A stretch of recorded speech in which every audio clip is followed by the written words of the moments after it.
Our ninth recipient, Zachary Smith Reynolds, another pioneer in aviation born right here in North Carolina, in Forsyth County. A record breaker, pushing the limits.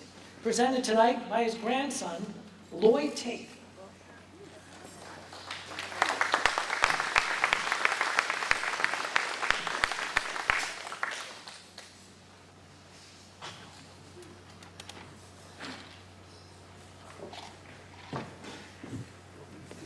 First, I'd like to say that it's been a real privilege to be invited to this gathering today. And I want to thank the promoters of it, the ladies and the people that served the food. It was fantastic. The music's been great, and the company's been absolutely wonderful. I'm here with my wife, Catherine Tate, and it's a real privilege to be here and speak about my grandfather, Z. Smith Reynolds. Now, we've heard of a lot of heroic people tonight, and I cannot say that Z. Smith Reynolds served in any battles of any type. And you would actually know the name Reynolds because you'd probably say that he came from a privileged family in North Carolina, and that's absolutely true. This day and time, they kind of look down at that.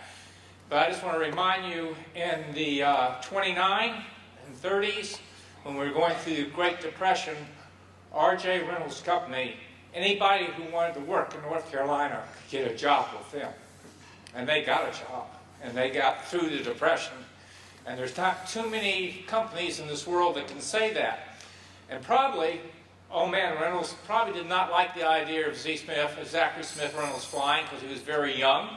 I've seen correspondence that when he got the bug, family correspondence, that he was up in New York, and he'd go out to dinner with young Lindbergh and take young Amelia Earhart out to eat, and was hanging out with some bicycle engineers, and one of them signed his pilot's license, which I have, which is called Orville Wright.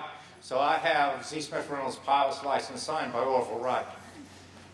So what he decided to do, and the way I look at it, I think the plane was here one time, and it's been in Charlotte, and now it's going to go to the Winston-Salem Airport. It's named after him.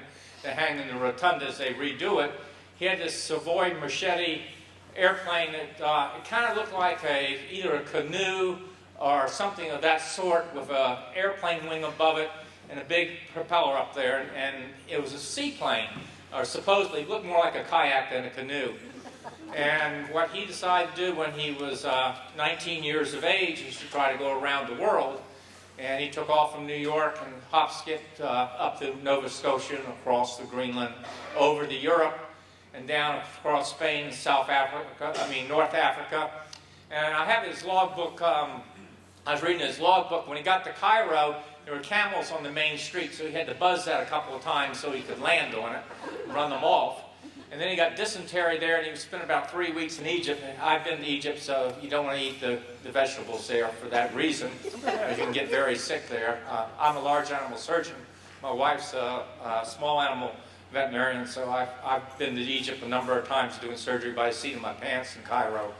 I have his engine logbook opened when he landed in Baghdad. That's a place that we're very familiar with in the 20th century, in the 21st century. And he essentially did the same thing. And then at one point he got over to India, and he was having engine problems. So he needed new rings for that airplane. So they went to a blacksmith shop, and they beat the rings out of a piece of steel and put them in the airplane, and he continued on to where he got to China. Now, I don't know why he didn't go North China and over in Alaska and come back, but at that point they decided they would put the plane on a boat and ferry it to the West Coast, and then he flew across the United States to finish his trip. So at 19 years of age, he was never given credit for flying around the world completely because he didn't do that trans-Pacific flight in a single-engine airplane that looked like a kayak on, just with a cloth wing on it. If you ever get up to Winston-Salem, you get to see it pretty soon. Actually, you won't see that plane.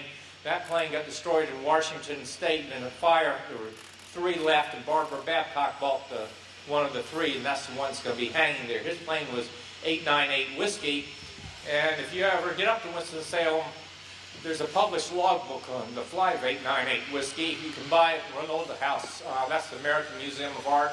not trying to plug another museum here at this museum, but it is his home. It is his home house, and it's only for American artists. And it's a great place to visit at that time. So I think Zachary Smith Reynolds also, there's newspaper articles where he did barnstorming. He did quote-unquote shoot jumping, which you just heard about. There's newspaper articles in Rocky Mount talking about him doing that, and aerobatics and things of that sort. And unfortunately, at a young age, that was in '32, he flew back, and on his birthday, they were having a party at Reynolds House. And originally, when you looked up in the encyclopedia over, it said he committed suicide. There's very few people who commit suicide, 3 bullets are fired. So some argument took place, and the family kept it quiet, so his life ended at that point. But at 19 years of age, I think he did a very daring thing. And again, as we heard earlier, stimulating young people to get into the act, get into the motion of flying. I have a pilot's license. One of my siblings also has my sister has a pilot's license. We're not active like we used to be, but it's something that's always run in the family. And I think it's a great place for young people to come and learn about it, as the gentleman who flew for Piedmont just said. And hopefully we'll have more opportunity to bring more young people not only into the sport, but into the occupation. And on behalf of the Reynolds family, I thank you for the award tonight.